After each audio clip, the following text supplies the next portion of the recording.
how I went no contact and how it worked. I recorded a final audio message on my phone. About 20 minutes I talked of all the good times, what I knew were Leeds gaslighting and the things that I knew would touch her. The good times we had.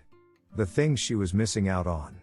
I then told her I was blocking her on all levels and said my goodbye, how I wanted to say goodbye and sent it. I deliberately did it in the morning when I knew I would be swamped at work for the next few days so that I simply wouldn't have time to wonder about anything. I then blocked her on every single social media account. I also did all her friends and family. She can keep them. I have enough good friends who haven't been turned against me. I then marked her emails as spam. I never check my spam. I then blocked her phone numbers. Personal and work. All friends and family. I then got an app and copied all texts and images from my phone to my laptop.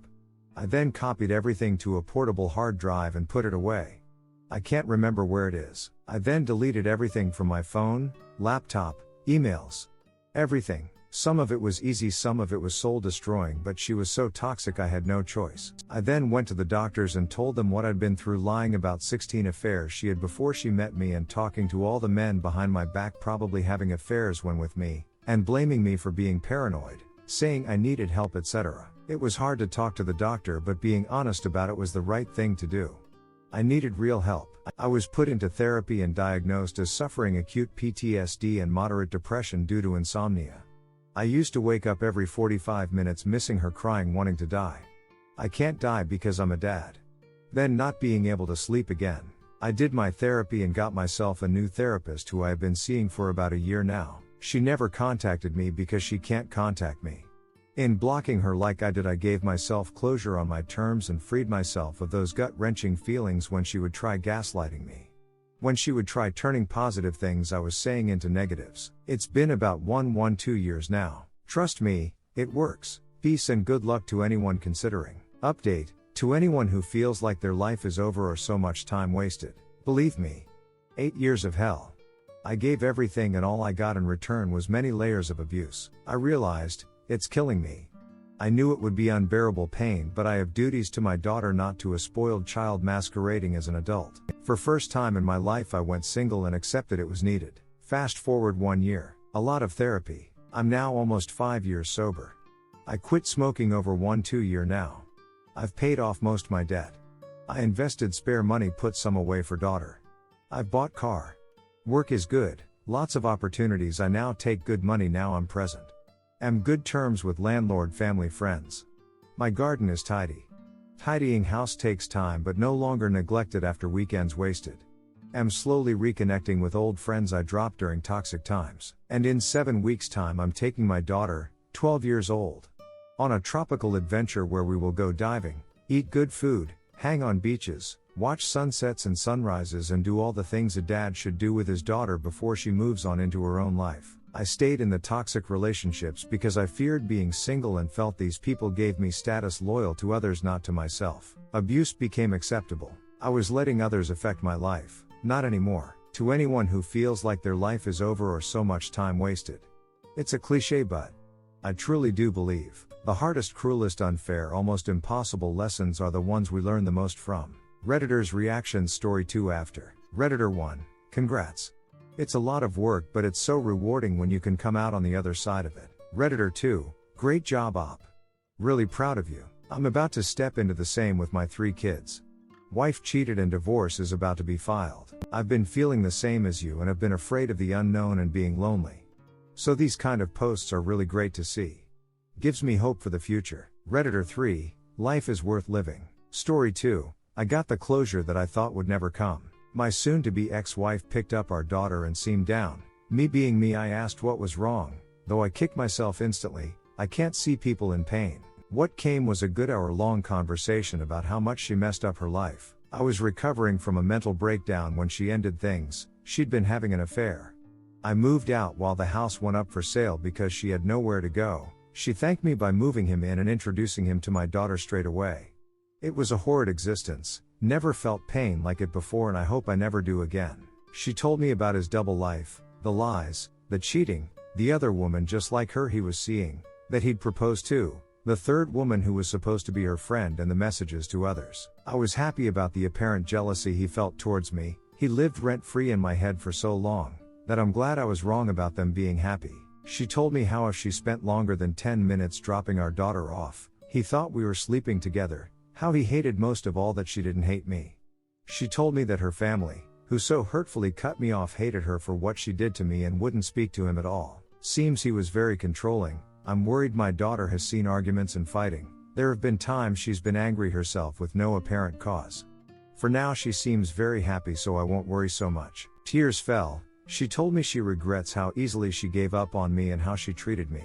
I didn't feel smug. I didn't feel happy she was sad or hurt. I felt sorry for her. Most of all, I feel vindicated. I feel like a knot in my chest I've had for so long has lifted and I can finally breathe properly for the first time. I felt so guilty for so long, like it was all my fault. I felt like such an unlovable fool. I'm not naive enough to think this is how she always felt, nor am I ignoring the fact that she knows how happy I am with my current partner, who I honestly think is the love of my life.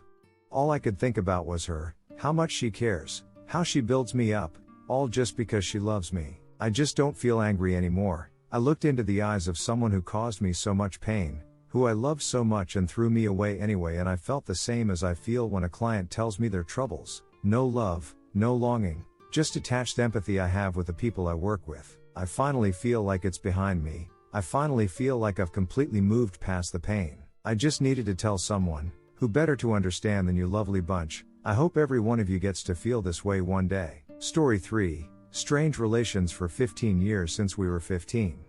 Married. Now divorcing. Affair is a coffin nail. The intro. Me 30M and my soon-to-be ex-wife 30F both are from a relatively small town in a small Slavic country, the one that made headlines back in 2020 and again in 2022. It all started in 2005. We went to school together, and were never actually considered a couple but rather sweethearts based on the bond that existed between us back in those days. Her daddy issues date back to this very period as well. Long story short, dad made huge debts and disappeared. Single mom left behind, 2 kids, mobsters coming and searching for the missing dad literally every day. Guess this is where the trauma comes from. I will elaborate on the trauma and its impact below. We went to university together in 2009, same uni, different departments, and I was hoping to convert this bond into a full-fledged relationship, but this is the point where it all started to go wrong. We have been on and off since that year, had some 2-3 days of wild time and then got split again for some 8-12 months. Theory of attraction could have explained a lot back in a day, but ironically enough I discovered it 3 weeks ago. This is where I could have taken a different route, if only I knew. This all lasted till 2014. We both had relations with other people in between our brief rendezvous, but eventually got drifted towards each other at the end of each cycle. This never-ending anxious, preoccupied, fearful, avoidant curse. 2014 was the year when it all began officially. She reached out to me, persuaded me that she did some soul searching and was ready to give it a go. It took me almost a year to trust her completely, and eventually it worked. We split twice in 2016 and 2017 for some 4-5 weeks, but never ceased communicating. She asked for a separation once, I slammed the door the second time. We both just got emotional. Nothing really serious, although this might have signified future issues. This is where I could have taken a different route, if only I knew. Moved in together in 2017. Got married in 2019 right after we moved into our first own flat. 2019 was the year when I got sick, low-grade fever for some 6+ months and other symptoms on me CFS, but eventually I went through it, at least for now. This was the point where her libido started to gradually fade away, as she later confessed not that easy to have time with a sick man. But we were still in love. Remember I mentioned trauma? She was really struggling with some issues including chronic depression, eating disorder, separation issues, took care of her mom more than she should do, etc. She has been seeing therapists on a regular basis since 2017, has been taking SSRIs ever since, which eventually messed with our relations. And, as it often happens, she is extremely gifted applied arts, design, etc., but never actually believing in herself. I was always there, as she herself confessed. Made some minor mistakes, but never let her down and was extremely supporting. As the COVID started in 2020, we both admitted we grew extremely closer despite spending almost 100% of time together in a small flat. Her depression and eating disorder almost went into a remission, and we couldn't be happier. Spent lots of time together inside and outside. Dream job: I am a game producer and love of my life next to me with pandemic raging somewhere. Purchased and moved into our new flat in 2021. renovated it together, had some minor semi-friendly arguments, but nothing serious. Tick-tock, D-Day approaching. End of 2021, beginning of 2022 is the time when I felt something was starting to go wrong. First the gut feeling, then as time becomes rare, still not a dead bedroom though, she is drifting further emotionally. She starts to display major signs of uncertainty whether we are headed in the right direction as a couple, etc. etc. Eventually I dug into books, and pushed myself to start working on this whole thing seriously while she was trying to figure out what's going in her head. Countdown begins. In March 2022 she asks for some time alone in a city in a country located nearby, some 1-hour flight, and I willingly agree and purchase tickets for her. When she is back it was never the same. Disengagement, absence of physical contact, etc. We still talk though, discuss things and try to approach things differently. I already know fearful avoidance or scared of long conversation, and the new tactics even have some minor effect. April 2022. She asks for a brief separation 1 month to do some soul searching in the same city as before. I purchase tickets. She assures me she is willing to work and asks me to find a family counselor while she is away. Messages me every day, though I'm trying to stay pretty much distanced to give her time with herself. Bam! D-Day is here. I felt something was wrong from the first day she was there. You know, liars are often exposed when they made up an excessive amount of details for their stories. This is why I felt something was wrong, and bam, I accidentally ran across the profile of her ex from probably 2012 Instagram recommended section, which was quite surprising per se because we shared a good laugh when the guy, semi-unemployed pseudo-intellectual wannabe musician, reached out to her in 2015 while we were already in serious relations. I did a brief search across the digital footprint, and guess what? She is staying with him while texting me and assuring she is working on herself. I messaged her today telling I am aware of this. She immediately denounces our marriage, that paradigmatic avoidant coping, and says she wants divorce as soon as she's back. Read, done sleeping with this guy. I do not object, and here I go. Sitting in the flat we built together full of stuff we shared together and grieving. Moving out to my friend's flat tomorrow since I don't want to spend any more time in our home. Obviously, I am willing to fix this, but at the same time it is pretty much obvious despite all side factors like that it is like a rebound from a crisis which in turn emerged from the avoidant partner involving too much interrelations that the damage done is far beyond reparable. Time to move on, I guess. Thanks for reading this stream of consciousness to this point. You are a hero to have tolerated this. Any advice or support is appreciated. I am at the beginning of scrapping the past 15 years 1-2 of my life actually and putting all this asset together from the very beginning. 3 weeks since D-Day. Moderately positive update. It's been some 3 weeks since D-Day, so I decided to share some insights with my fellow co-survivors. Here are some updates, takeaways and reflections formulated as tips. Some of you might find it helpful. Sorry for my language, I am from a Slavic country. D0. Some of the fellow Redditors told me she would reach out at some point or another asking whether we could fix this and start again, like most of WS's do when the affair fog is gone. Oh well, this is where it gets funny. WW took 1 day to reach out. It would have been reasonable to expect remorse, but hell no. Instead she is trying to rug sweep this and makes some subtle attempts to reason with me. Feels like a comedy of errors SMH. A bad one, actually. I have not made my mind regarding reconciliation yet since she is still away. As soon as she's back we will have hell of a talking to do, but I'd estimate the chances as very slim. She is in therapy with a new IC, and seems to make slight progress at least with sorting her own issues, but obviously still not fully comprehend what she has done and what she is about to face. 1. Therapy IC. I've been in therapy since day 2 upon discovery. I owe much to a friend who provided a reliable counselor who was available ASAP. My advice here would be pretty much obvious: seek therapy immediately. There were literally millions of people in your current situation and probably dozens among the clients of any decent therapist considering the divorce rate in any country. That means the methodology supposed to help you heal and move on is well designed and well tested. CBT, EMDR, you name it. I am now trying to combine different approaches to eventually find what works best for me long term. 2. Balance between staying preoccupied and compulsive compensatory activities. First week was kind of surreal because I increased physical activity exponentially, yet stress was already taking its toll on my physique. Week 2 and I calmed down a bit, shifting focus to some more cognitively engaging activities. Took singing classes, Got back to drawing and composing music and balanced these activities with jogging, gravel biking. Works just fine. 3.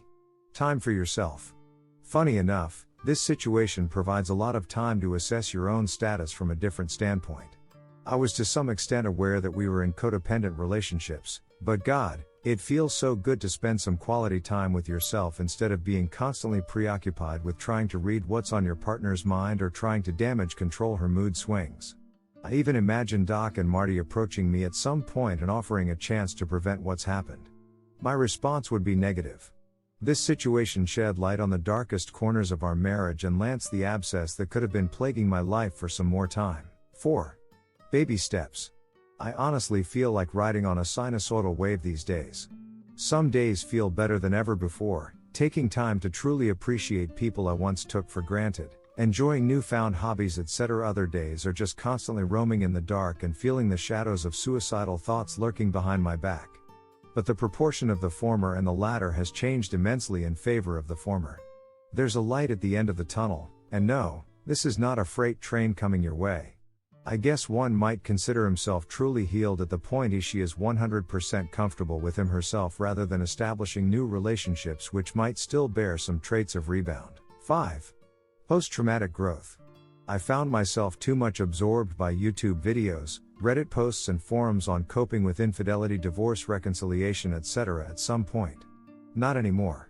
Guess I am too emphatic and they either give me a false glimpse of hope or bring me down to the point when I think my life might not be as happy as it once was. Instead, I tried to focus on some general topics of healing, coping with stress, developing mindfulness and assertiveness, etc. etc. I particularly mentioned a concept of post-traumatic growth because it intuitively feels very healthy to try and see positive outcomes of the tragedy you are still facing. Fake it till you make it, I guess. 6.